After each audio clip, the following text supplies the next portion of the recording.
போயிடுறது. ஏன்னா அப்படி பேசினா மோடிக்கு எதிராக தான் இங்க கேட்கறதுக்கு ஆட்கள் இருக்காங்களே. ஒரு சிம்பதி அரவிந்த் கெஜ்ரிவாலுக்கு வரும்னாலும் கூட அந்த கெமிஸ்ட்ரி இல்லாம அதை அடிச்சிருன்னு தான் நான் பார்க்கிறேன். மோடி பின்னாடி நிற்கிறாங்க, 12 சீட்டு வந்துடும். 40% வாக்கெடுத்த இடங்கள்ல அவங்களுக்கு வந்து ஒரு முஸ்லிம் தமிழ்நாடு முழுக்க என்ன நடந்ததுன்னு பார்த்தா எமர்ஜென்சி எழுத்தாருன்னு அவருக்கு டிஸ்மிசல் ஆனதுக்கு சிட்டில ஆன் வாய்ஸ் வீடியோஸை லைக் பண்ணுங்க, ஷேர் பண்ணுங்க, சப்ஸ்கிரைப் பண்ணுங்க அண்ட் மறந்துடாம பெல் பட்டனை பிரஸ் பண்ணுங்க. தமிழ் உறவுகளுக்கு வணக்கம். இன்று நம்மோடு இணைப்பில் இருப்பவர் the top political analyst from Tamil Nadu, the one and only mister Ravindran Duraisamy அவர்கள். சார் வணக்கம், எப்படி இருக்கீங்க? வணக்கம் கணேஷ். நல்லா இருக்கேன் கணேஷ். நல்லா இருக்கீங்களா கணேஷ்? நல்லா இருக்கேன் சார், நல்லா இருக்கேன் சார். சார், எலெக்ஷன் வந்து பயங்கரமா சூடா போயிட்டு இருக்கு. பட் இருந்தாலும் நார்த் இந்தியாவை கவர் பண்றதுக்கு முன்னாடி உங்களோட ஸ்டேட்மெண்ட் ஒன்று இன்னைக்கு வந்து நிறைய பேருக்கு வந்து ஒரு கொஸ்டின், ஒரு அதிர்ச்சியும் கொடுத்துருக்கு அப்படின்னு நம்ம சொல்லலாம். தென் இந்தியால சிங்கிள் லார்ஜஸ்ட் பார்ட்டியா பிஜேபி வரும் அப்படின்ற மாதிரி நீங்க வந்து கணிக்கிறீங்க. எப்படி சார் அது வந்து ஒர்க் அவுட் ஆகும் நீங்க நினைக்கிறீங்க? அது ப்ராஜெக்ட் தானா? அது ஏற்கனவே தென்னிந்தியாவில் சிங்கிள் லார்ஜஸ்ட் பார்ட்டியா இருக்கிறது பாஜக தான். சரி, கர்நாடகா தெலுங்கானாவே வந்து 29 சீட்டு நினைக்கிறேன், ரெண்டும் சேர்த்து 25+4. அதுலயே அவங்க சிங்கிள் லார்ஜஸ்ட் ஆயிட்டாங்க. காங்கிரஸ் கேரளாவில் ஏதோ ஒரு சம்திங், இதுவும் தமிழ்நாட்டிலையும் சேர்ந்தா ஒரு 25க்குள்ளதான் காங்கிரஸ் வரும். Correct number. கேரளாவில் UDF 19 எடுத்தாங்க, தமிழ்நாட்டுல அவங்க 8, புதுச்சேரி 1, 9 எடுத்தாங்க. இதுல வந்து 29 எடுத்த பாஜக தான் சிங்கிள் லார்ஜஸ்டா இருக்குது. செகண்ட் லார்ஜஸ்ட்ங்கிற லெவல்ல தான் காங்கிரஸ் கட்சி இருக்குது தென்னிந்தியாவில். ஸோ திமுக அவங்க ஒடிசூரியன்ல பார்த்தா அவங்களும் 24 கிட்ட வருவாங்க. எனிவே சிங்கிள் லார்ஜஸ்ட் பிஜேபிங்கிறது 25+4 29, தெலுங்கானா 4, கர்நாடகா 25 நினைக்கிறேன். ஸோ அவங்க தான் இன்னைக்கு இருக்கிறாங்க. நாளைக்கும் அவங்க வருவாங்கன்னா கர்நாடகாவில் அவங்களுக்கு பழைய வெற்றிக்கான வாய்ப்பு இருக்கதா கருதுறேன். தெலுங்கானாவில் அவங்க ரொம்ப இழுபறியா இருக்கு, ரொம்ப க்ளோஸா தான் இருக்கு. காங்கிரஸ் தான் ஒரு எட்ஜ் இருக்கு அப்படின்ற மாதிரி பேசப்படுது சார். அதை எப்படி பாக்குறீங்க? ஏன்னா வந்து காங்கிரஸ் இப்போதைக்கு கவர்மெண்ட்ல இருக்கிறாங்க. காங்கிரஸ் வந்து தெலுங்கானாவில் சட்டமன்றத்தோட பாராளுமன்றத்துக்கும் கொஞ்சம் ஏறி போறதுக்கான வாய்ப்புகள் காங்கிரஸுக்கு உண்டுங்கிறத நான் மறுக்க வரல. ஆனா 40% வாக்கெடுத்த இடங்கள்ல அவங்களுக்கு வந்து ஒரு முஸ்லிம் கான்சன்ட்ரேட் ஆகக்கூடிய இடங்கள்ல 4 சீட்டு ஜெயித்தாங்கன்னா இப்போ என்னோட கணக்குப்படி 6 சீட் வரை வருவாங்க. அப்போஸ் ஒரு அடிலாபாத் தோத்தா கூட 3 வந்து 6 சீட் வருவாங்க. But BJP internal assessment sweep பண்றோம், பேக்வர்ட் கிளாஸஸ் எல்லாம் மோடி பின்னாடி நிற்கிறாங்க, 12 சீட்டு வந்துடும், 4 சீட்டு காங்கிரஸ், 1 சீட்டு பிஆர்எஸ்ங்கிற மாதிரிதான் பிஜேபி இன்டர்னல் அசஸ்மெண்ட் இருக்கு. என்னோட இது 6 சீட்டுக்கு தெலுங்கானா குறையாதுன்னு நான் நினைக்கிறேன். மத்தால ஆந்திரா 6 சீட்டுக்கு எப்படி போனாலும் 2 to 4 சீட்டு வந்துடும். இதுதான் இவ்வளவு, இதுன்னு வந்து 30க்கு மேல கொண்டு வந்துடும். இதை தாண்டி தமிழ்நாடு வர்றது வரட்டு. கேரளாவில் 4 சீட்டு மும்முனை போட்டியில இருக்குது. அங்க ஒரு பாஜக தோற்கடிக்கணும்னு காங்கிரஸ் பின்னாடி போய் சேர்ந்துட்டாங்கன்னா கஷ்டம்தான். சோ அங்க வந்து 2வது இடம் 4 சீட்டு கூட வரலாம். அது வந்து வாக்கு வங்கியை உயர்த்தும். தமிழ்நாட்டிலையும் வாக்கு வங்கியை உயர்த்ததுக்கான பிரகாசமான வாய்ப்புகள் இருக்குது, உறுதியா இருக்குது. So seat convertibility Karnataka, Telangana, Andhra 3 இடத்துல இருக்கும்போது வந்து சிங்கிள் லார்ஜஸ்ட் பார்ட்டி ஆட்டு தென்னிந்தியாவிலையும் இளைஞர்கள மெஜாரிட்டி வந்துடும். தென்னிந்தியாவில் அமித்ஷா சொல்ற மாதிரி சிங்கிள் லார்ஜஸ்ட் ஒரு பாட்டு 5 மாநிலங்கள்ல பாஜகவே வர்றதுக்கு வாய்ப்பு இருக்குது. ஏற்கனவே பாஜக தான் இருக்குங்கிறது பலரும் அறியாத உண்மை.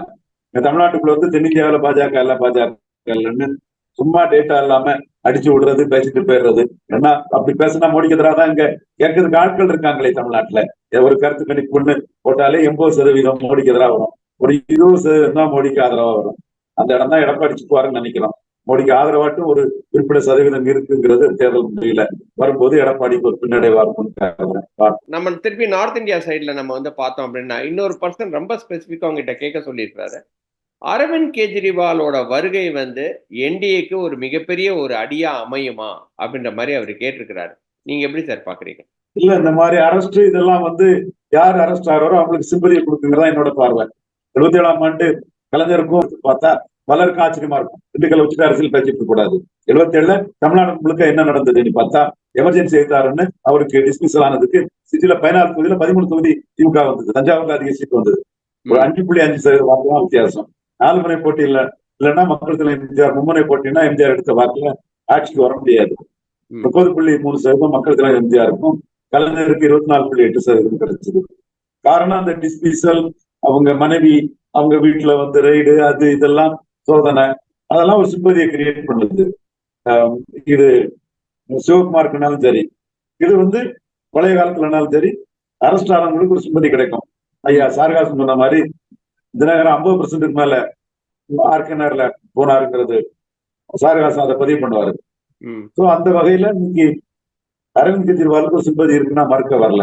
ஆனா ஆம் ஆத்மி காங்கிரஸ் ஒர்க் அவுட் ஆகாத அளவுக்கு அரவிந்தர் லவ்லி சிங் டெல்லி பிரதேஷ் காங்கிரஸ் தலைவர் ஒரு வெடிகுண்டு தூக்கி போட்டுட்டாரு. அங்க உள்ள 2 காங்கிரஸ் எம்பி டிக்கெட்டோட போல் மேனேஜர்ஸ், அவங்களும் முன்னாள் எம்எல்ஏக்கள், அவங்களும் அலைன்ஸுக்கு எதிராக பேசிட்டாங்க. சரம்ஜித் சிங் சன்னி பஞ்சாப் கேண்டிடேட், அவரு ஆம் ஆத்மி ஊழல் பெருச்சாளி தான், லிக்வர் பாலிசில ஊழல் பண்ணியிருக்காங்க, பஞ்சாப்லயும் பண்ணியிருக்காங்க, அவர் வந்து யோக்கியர் கிடையாதுன்னு காங்கிரஸ் கட்சி கேண்டிடேட் பஞ்சாப்ல பேசுறாரு. இதெல்லாம் வந்து ஒரு சிம்பதி அரவிந்த் கெஜ்ரிவாலுக்கு வரும்னாலும் கூட அந்த கெமிஸ்ட்ரி இல்லாம அதை அடிச்சிருன்னு தான் நான் பாக்கிறேன். மேலும் மோடி வந்து டெல்லி 57% வாக்கு பலத்துல இருக்கிறார். எவ்வளவு போன வாட்டி கம்ப்ளீட் ஸ்வீப் பண்ணாங்கல்ல சார் பிஜேபி, இந்த வாட்டி அதே மாதிரி கம்ப்ளீட் ஸ்வீப் பண்ண வாய்ப்புகள் இருக்கு அப்படின்ற மாதிரி நீங்க டெல்லியில பாக்குறீங்களா? அந்த அலையன்ஸ் கெமிஸ்ட்ரி காலியாச்சுன்னா ஸ்வீப் பண்ணிடுவாங்க. அதே மாதிரி வந்து ராகுல் காந்தியோட செயல்பாடுகளை நீங்க எப்படி சார் பாக்குறீங்க? அதாவது வந்து நிறைய விமர்சனங்கள் வருது, அவர் வந்து எப்படி வந்து பிரச்சாரம் பண்றாரு அப்படின்ற மாதிரி. நீங்க எப்படி பாக்குறீங்க? Is he been effective like Modi அளவுக்கு வந்து அவரால் வந்து அந்த பிரச்சார வலிமை இருக்கு அப்படின்ற மாதிரி நீங்க பாக்குறீங்களா? இல்ல, அவரு பிரமிஷன் கேண்டிடேட் ப்ரொஜெக்ட் ஆக முடியாதுலே தோற்றார். 2 தடவை பாஜக வெற்றி பெற்றது பிரமிஷன் கேண்டிடேட் ப்ரொஜெக்ஷன் தான். எப்போதுக்கு பிறகு பிரமிஷன் கேண்டிடேட் ப்ரொஜெக்ஷன் ஒரு பெரிய முக்கியமான ஒரு அம்சம். அதுல பிஜேபி 2014 எதிரில கேண்டிடேட் ப்ரொஜெக்ட் ஆகாதது மோடிக்கு அட்வான்டேஜ், 19 அட்வான்டேஜ், 24 அட்வான்டேஜ். அட்வான்டேஜ் ராகுல் காந்தி தான் காரணம். அட்வான்டேஜ் அவர் மன்மோகன் சிங் ப்ரொஜெக்ட் பண்ணிருக்கலாம் 14ல, 19ல ராகுலே ப்ரொஜெக்ட் ஆயிருக்கலாம், 24 ராகுலே ப்ரொஜெக்ட் ஆயிருக்கலாம். அவங்க தானும் ப்ரொஜெக்ட் ஆக மாட்டாங்க, மற்றவங்களே ப்ரொஜெக்ட் ஆக விட மாட்டாங்கன்னு சிங்கிள் ஹார்ஸ் ரேஸ் ஆட்டு Modi is the only prime minister, he alone can you stable government. இந்தியாவின் பெருமையை உலக அளவில் உயர்த்ததுக்கும் இந்தியாவில் ஒரு ஸ்ட்ராங்கான ஸ்டேபிள் கவர்மெண்ட் மோடியால தான் தர முடியுங்கிற அந்த தோற்றத்தை வந்து ராகுல் காந்தி தான் மோடிக்கு கொடுத்திருக்கிறார். காரணம் அவருக்கு to be or not to be, அந்த ஷேக்ஸ்பியரோட நாவல்ல ஒரு ஹீரோ மாதிரி நாம உறுதியா நிற்கவா வேண்டாமான்னு முடிவெடுக்க முடியாம திணறதான் காரணம். அவர் 19 கூட ஏழை மக்களின் பிரதமர்னு ப்ரொஜெக்ட் பண்ணியிருப்பாருன்னா அந்த 1-to-1 காங்கிரஸுக்கும் பாஜகவுக்கும் ஃபைட் உள்ள ஸ்டேட்கள்ல ராகுலுக்கு பெர்சன்டேஜ் கொஞ்சம் கூடி இருக்கும். இப்பவும் மோடி இந்த மாநில கட்சிகள்லாம் வந்து அவரை வந்து அக்செப்டே பண்ணலையே சார். நீங்க வந்து பாத்தீங்கன்னா பீகாரா இருந்தாலும் சரி, நீங்க வந்து வெஸ்ட் பெங்காலா இருந்தாலும் சரி, தமிழ்நாடு மேபி அக்செப்ட் பண்ணிருக்கலாம், ஆந்திராவா இருந்தாலும் சரி, தெலுங்கானாவா இருந்தாலும் சரி.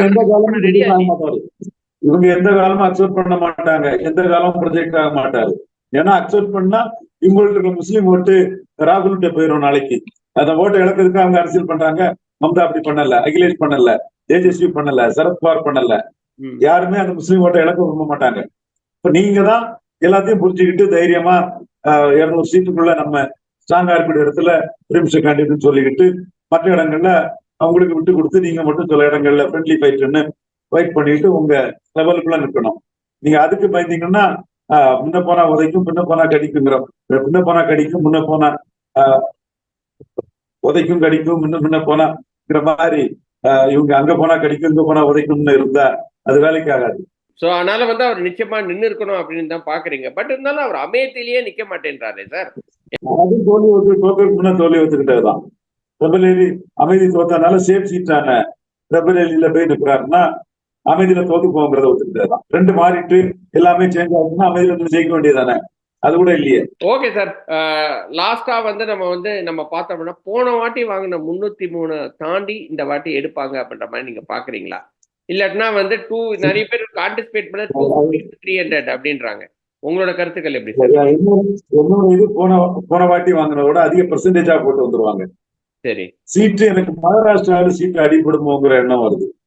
யூபியில கூடலாம், பெங்கால்ல கூடலாம், ஒரிசாவில கூடலாம், தெலுங்கானாவில கூடலாம். இந்த 4 ஸ்டேட்ல சீட்டு வந்து கூடுறதுக்கு வாய்ப்பு இருக்கதா நான் பாக்குறேன். அதே வேளையில மகாராஷ்டிராவில் சீட்டு அடிபட்டுருமோங்கிற அச்சமும் எனக்கு இருக்கு. காரணம் அந்த உத்தவ் தாக்கரே மேல சரத்பவார் மேல ஒரு சிம்பதி வர்றதுக்கு வாய்ப்பு இருக்கு நான் நினைக்கிறேன். யூபி பீகார் எல்லாம் மோடி ஸ்வீப் பண்ணிட்டு போயிடுவார். மத்திய பிரதேச, ராஜஸ்தான், ஜார்க்கண்ட், அதெல்லாம் உத்தரகாண்ட், இமாச்சல் எல்லாம் கேட்கவே வேண்டாம். இதுல ஹரியானாவில ஜாட் ஃபேக்டர்ல அதையும் ஓவர் கம் பண்ணிடுவாருன்னு நினைக்கிறேன். டெல்லியில Arvind Kejriwal factor overcome பண்ணிடுவாரு. பஞ்சாப்ல வர்றது லாபம், கேரளாவில வர்றது லாபம், தமிழ்நாட்டுல வந்தா லாபம். இவ்வளவுதான். அதனால போன வாட்டி வாங்கினதை விட பர்சன்டேஜ் ஜாஸ்தியா இருக்கும், ஆனா சீட்டு கொஞ்சம் கம்மியாகும் அப்படின்ற மாதிரி பாக்குறீங்க. அப்படி நம்ம எடுத்துக்கலாமா சார்? சீட்டு ஆல்மோஸ்ட் அந்த வந்துடும். மகாராஷ்டிரா மட்டும்தான் நமக்கு ஒரு அச்சத்தை கொடுக்குது. ஒன் வாய்ஸ் வீடியோஸை லைக் பண்ணுங்க, ஷேர் பண்ணுங்க, சப்ஸ்கிரைப் பண்ணுங்க அண்ட் மறந்துடாம பெல் பட்டனை பிரஸ் பண்ணுங்க.